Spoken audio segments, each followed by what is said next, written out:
A lot of people believe that getting a higher salary automatically solves money problems. And honestly, it sounds logical. Work harder, earn more, finally breathe easier. But for millions of people, something strange happens after a raise. For a few weeks, maybe a few months, life feels exciting. There's relief, maybe even pride. They upgrade a few things, reward themselves, loosen the pressure a little, and then somehow they end up feeling just as financially stuck as before. Not because they're lazy, not because they're bad with money, and not because they failed. In many cases, it happens because of a hidden trap nobody really teaches us about. The truth is, most people were taught how to earn money, but not how to emotionally handle having more of it. And once you understand that, you stop blaming yourself. You start seeing the pattern. And more importantly, you realize you can break it. The first hidden trap is that people upgrade their stress before they upgrade their freedom. When someone gets a salary raise, they often think, finally, I can afford a better lifestyle. So they move to a more expensive apartment. They finance a nicer car. They start ordering food more often. They buy things they delayed for years. And again, none of this is wrong. The problem is that many people accidentally turn temporary income growth into permanent monthly obligations. A raise of 20% suddenly creates expenses that grow by 25%. And now, instead of feeling free, they feel trapped at a higher level. What's interesting is that this behavior usually comes from something positive. People don't want luxury because they're greedy. Most of the time, they just want relief. They want to feel like their hard work finally means something. The hidden danger is when comfort quietly becomes dependency. A person who once survived on a smaller paycheck suddenly feels anxious at the idea of earning less again. Not because life became better, but because life became heavier. Real financial growth often looks boring at first. Sometimes the smartest thing you can do after a raise is keep your lifestyle almost the same for a while. Not forever, just long enough for your money to start working for you instead of disappearing from you. The second trap is emotional spending after years of deprivation. This one is deeply human. A lot of people spend most of their lives being responsible, saying no, delaying happiness, choosing survival over enjoyment. So when more money finally arrives, the brain reacts emotionally. It says, I deserve this. I've suffered enough. I'm tired of struggling. And honestly, that feeling makes complete sense. The issue is that emotional exhaustion often leads to unconscious spending. Someone buys expensive things not because they truly value them, but because they want to feel rewarded. A stressful week becomes shopping. A difficult month becomes a vacation they can't afford. A painful childhood becomes overcompensating through status. And the scary part is that emotional spending rarely feels emotional in the moment. It feels rational. This phone will last longer. I need this to stay motivated. Everyone else already has this. But underneath, it is often fatigue, comparison, loneliness, or pressure. The solution is not becoming cold and never enjoying money. The solution is learning the difference between buying peace and building peace. One disappears quickly. The other changes your life slowly. The third trap is that people confuse looking financially successful with being financially secure. Social media made this much worse. Today, people don't just live their lives.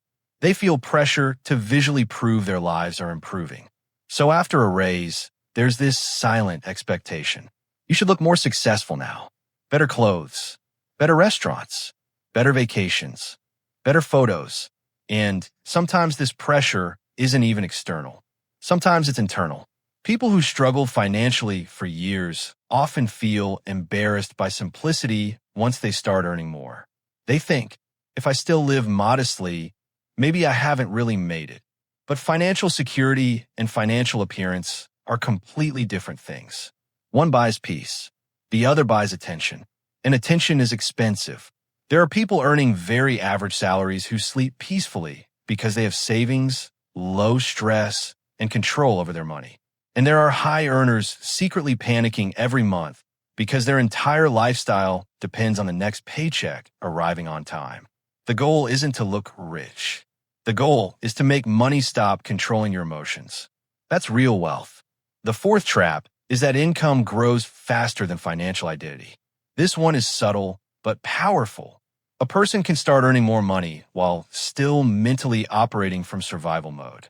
They still fear scarcity constantly, still avoid learning about investing, still believe wealth is for other people, still feel guilty saving money instead of spending it. So even though their external life changes, their internal relationship with money stays the same. And eventually, old habits pull them back down. Because income alone doesn't transform someone.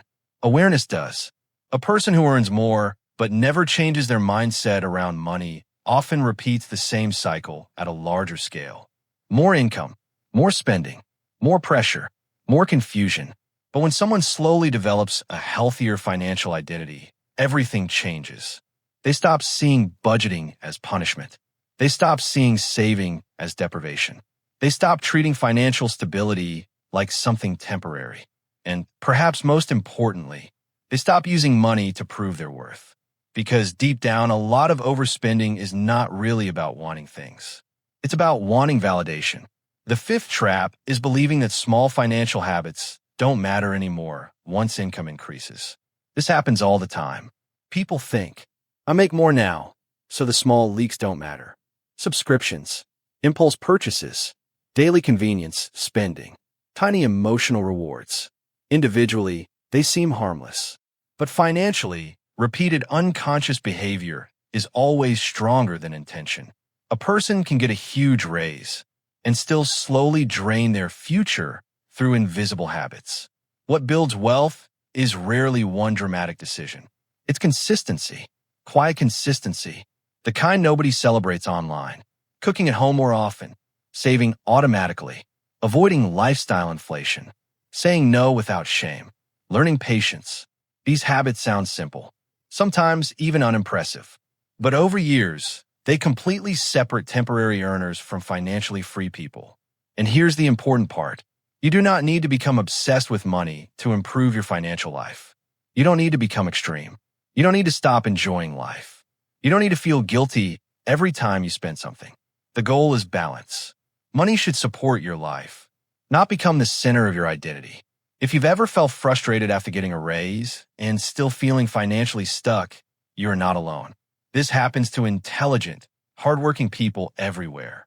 Because nobody really teaches us how to transition from surviving to building stability. That transition is emotional as much as financial. And maybe the most powerful thing you can realize is this. A higher salary does not automatically create freedom, but better awareness can. Sometimes real progress is invisible at first. It looks like restraint, patience, saying no, living below your means even when you no longer have to. Not because you're limiting yourself, but because you're finally protecting your future self. And that version of you deserves peace too. If this video connected with you, subscribe for more insights about money, psychology, and the hidden behaviors that quietly shape our lives. Because understanding yourself financially may be one of the most important forms of freedom you ever build.